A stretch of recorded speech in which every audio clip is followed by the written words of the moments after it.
पाकिस्तान के तरफ से एक हलचल मची हुई है और हलचल भी ऐसी कि आधी रात को इन्होंने प्रेस कॉन्फ्रेंस करके बताया है। नींद तो सचमुच में उड़ी हुई है इनकी।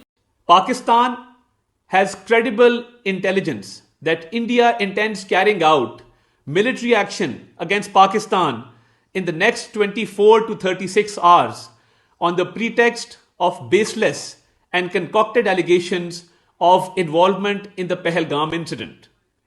Indian self-assumed hubristic role of judge, jury, and executioner in the region is reckless and vehemently rejected. और इन्होंने बताया है कि 24 से 36 घंटे में भारत हमला कर सकता है और इसके बाद देखने को मिला है कि अमेरिका भी एक्टिव हो गया है। जियोपॉलिटिक्स में बहुत कुछ चल रहा है, हमेशा की तरह जानने को मिलेगा बहुत कुछ। आइए जानते हैं इन खबरों को विस्तार से। ये जो शख्स देख रहे हैं ये कोई और नहीं है, पाकिस्तान के सूचना और प्रसारण मंत्री हैं अताउल्लाह तरार। 30 अप्रैल 2025 को दावा किया कि उनके पास विश्वसनीय खुफिया जानकारी है जिसके अनुसार भारत अगले 24 से 36 घंटों में पाकिस्तान के खिलाफ सैन्य कार्रवाई करने की योजना बना रहा है। ये दावा कश्मीर के पहलगाम में 22 अप्रैल 2025 को हुए आतंकी हमले के बाद भारत पाकिस्तान के बीच बढ़ते तनाव के संदर्भ में आया है, जिसमें 26 पर्यटकों की मौत हुई। तरार ने कहा कि भारत इस हमले में पाकिस्तान की संलिप्तता के निराधार और मनगढ़ंत आरोपों को आधार बनाकर कार्रवाई करने की तैयारी कर रहा है। उन्होंने चेतावनी दी कि यदि भारत कोई सैन्य कदम उठाएगा तो पाकिस्तान इसका निश्चित और निर्णायक जवाब देगा। किसी भी विनाशकारी परिणाम की जिम्मेदारी भारत पर होगी। पहलगाम हमले के बाद भारत ने पाकिस्तान को इसके लिए जिम्मेदार ठहराया और कड़े कदम उठाए। भारत ने सिंधु जल संधि को निलंबित कर दिया, अटारी वाघा सीमा को बंद कर दिया और पाकिस्तानी सैन्य अताशे को निष्कासित कर दिया। इसके जवाब में पाकिस्तान ने भारत के लिए अपने हवाई क्षेत्र को बंद किया, व्यापार निलंबित किया और संधि के निलंबन को युद्ध का कार्य करार दिया। भारत के प्रधानमंत्री नरेंद्र मोदी ने 24 अप्रैल को कहा कि इस हमले के आतंकवादियों और उनके समर्थकों को पहचान कर उनका पीछा कर सजा दी जाएगी, चाहे वो जहां कहीं भी हो। मंगलवार को मोदी ने सशस्त्र बलों को पूरा ऑपरेशन स्वतंत्रता दे दी है, जिसका मतलब है सेना को जवाबी कार्रवाई के समय लक्ष्य तरीके चुनने की पूरी छूट है। भारत की सुरक्षा मामलों की कैबिनेट समिति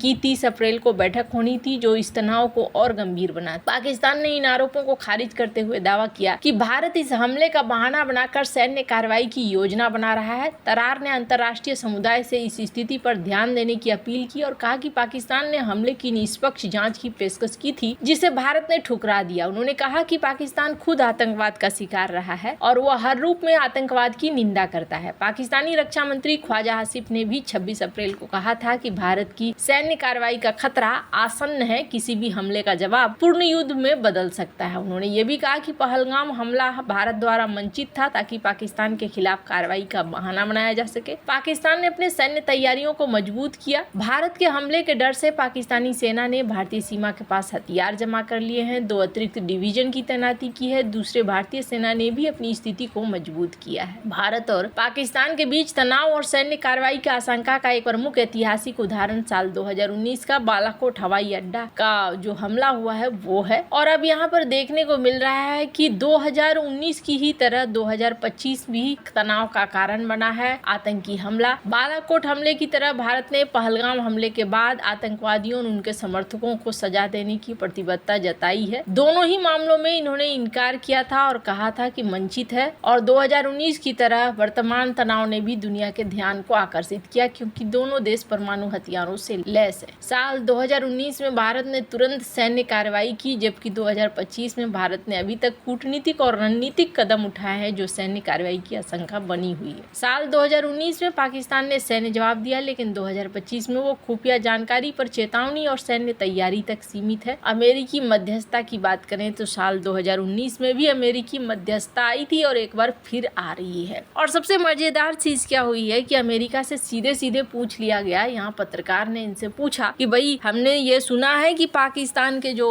रक्षा मंत्री हैं उन्होंने कहा है कि 30 साल तक इन्होंने आपकी गंदगी धोई है, आपकी क्या राय है। इस पर उन्होंने कहा कि रूबियो बात करेंगे और बात करने के बाद वो बताएंगे कि तरीके के सीन है। हाल ही में कश्मीर के पहलगाम में 22 अप्रैल को जो हमला हुआ है उसके बाद भारत ने पाकिस्तान को जिम्मेदार ठहराया है। इस तनाव को कम करने के लिए अमेरिकी विदेश मंत्री मार्को रूबियो ने ने 30 अप्रैल 2025 को भारत के विदेश मंत्री और पाकिस्तान के उप मंत्री से योजना की है बात करने के लिए। और अमेरिका के विदेश विभाग के प्रवक्ता ने इस बात को कहा है कि इस तनाव को हम नहीं चाहते हैं कि और ज्यादा बढ़े। पहलगाम हमले के बाद भारत ने कड़ा रुख अपनाया है। प्रधानमंत्री नरेंद्र मोदी ने सशस्त्र बलों को पूरा ऑपरेशन स्वतंत्रता दी है और इसका मतलब है कि सेना को जवाबी कार्रवाई के लिए चुनने को दिक्कत नहीं है। रूबियो की ये पहल दोनों परमाणु संपन्न पड़ोसियों के तनाव को कम करने के लिए। भारत और पाकिस्तान के बीच तनाव को कम करने में अमेरिका की भूमिका कोई नई बात नहीं है। इसका एक प्रमुख ऐतिहासिक उदाहरण 1999 का कारगिल युद्ध है। मई जुलाई 1999 में पाकिस्तानी सैनिकों और आतंकवादियों ने कारगिल में नियंत्रण रेखा पार कर भारतीय क्षेत्र में घुसपैठ की। इससे दोनों देशों के बीच में युद्ध छिड़ गया। उस समय अमेरिकी राष्ट्रपति बिल क्लिंटन ने मध्यस्थता की महत्वपूर्ण भूमिका निभाई। जुलाई 1999 में पाकिस्तान के तत्कालीन प्रधानमंत्री नवाज शरीफ ने वाशिंगटन का दौरा किया और क्लिंटन से मुलाकात की। क्लिंटन ने पाकिस्तान पर दबाव डाला कि वो अपनी सेना और आतंकवादियों को वापस बुलाए और नियंत्रण रेखा का सम्मान करे। क्लिंटन ने स्पष्ट रूप से कहा कि अमेरिका एलओसी में किसी भी तरह के बदलाव का समर्थन नहीं करता है। इस दबाव के परिणाम स्वरूप पाकिस्तान को अपनी सेना वापस बुलानी पड़ी और युद्ध समाप्त हुआ। इस घटना में अमेरिका की भूमिका ने दिखाया कि वो भारत और पाकिस्तान के बीच तनाव कम करने में प्रभावी मध्यस्थता कर सकता है। कारगिल युद्ध के दौरान अमेरिका ने भारत के प्रति सहानुभूति दिखाई, लेकिन पाकिस्तान को भी ये संदेश दिया कि वो हिंसा को बढ़ावा नहीं दे सकता है। अभी यहाँ पर देखने को मिल रहा है कि रूबियो भी कोशिश कर रहे हैं कि तनाव कम हो। कारगिल युद्ध में सीधी सैन्य कार्रवाई थी, जबकि पहलगाम एक हमला था और इसके बाद भारत ने अभी तक कोई सैन्य कार्रवाई नहीं की है। 1999 में क्लिंटन प्रशासन था जो अधिक उदारवादी था, जबकि 2025 में ट्रंप प्रशासन का अमेरिका फर्स्ट है। फिर भी रूबियो भारत के साथ मजबूत रणनीतिक साझेदारी को प्राथमिकता दे रहे हैं। कारगिल युद्ध में अमेरिका का दबाव निर्णायक था, लेकिन इस बार संयुक्त राष्ट्र और अन्य देशों भी सक्रिय हैं और एंटोनियो गुटरेस भी यहाँ पर एक्टिव है। रूबियो की ये बातचीत भारत और पाकिस्तान को कूटनीतिक समाधान की ओर ले जाती है। भारत ने पहले ही संकेत दिया है कि वो प्रतिबद्ध है यहाँ पर जवाब देने के लिए। अब देखने वाली बात होगी कि क्या सचमुच में यहाँ एक्शन होता है या मामला रुक सकता है, चीजें कंट्रोल में आ सकती हैं। वैसे तरीके के बयान इनके नेता वेता दे रहे हैं। All right, Pakistan, certainly. A Pakistani minister made a statement about performing dirty work for the United States while also denying the existence of Lashkar-e-Toiba in Pakistan. Noted. The only thing I'm really prepared to discuss here is the fact that the Secretary of State is going to be speaking with foreign ministers of both countries. And will that be raised? Will What I can tell you, obviously, we're also monitoring the developments across the board in that region.